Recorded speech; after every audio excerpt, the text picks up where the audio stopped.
small voice. Basically very, well, do you have something to say right off the bat? Okay.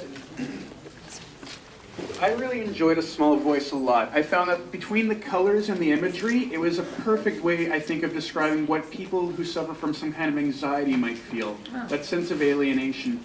From the intense colors and the legs, they almost look like a forest, and I almost got the impression that you're looking through the view of somebody who feels lost in a forest. And then when you look up, you see these people kind of talking in their own worlds. They're represented as birds, but they're just sort of babbling in their own place. And then finally the idea that you're being watched and judged constantly. That, to me, I thought that was something that could strike a lot of chords with people. If you've ever been in an unfamiliar situation, whether it's a subway car or a party, I thought it was incredible. Being alone and scared when all your family, when all your close ones supposedly are around you, and just feeling that abuse in a lot of ways. Like, I think that's what this film really is about. It's I think it's about emotional abuse, but I don't know, what did you guys think of this film?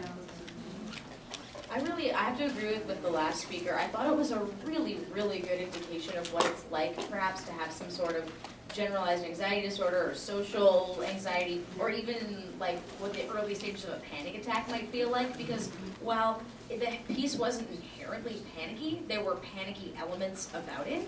And I also, to make a new comment onto that, the main protagonist, who I believe was in like blue color,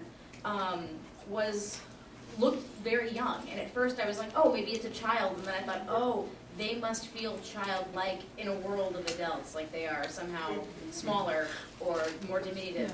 And that was a really nice way of visually showing someone's feeling that they are not at the same level as everyone else around them. But it was I thought it was very subtle, but I thought of it, was like, oh, that's a really interesting way of visually interpreting that, especially because they were in warm palettes and everything around them was a bright, very bright and almost like jarring palette contrast.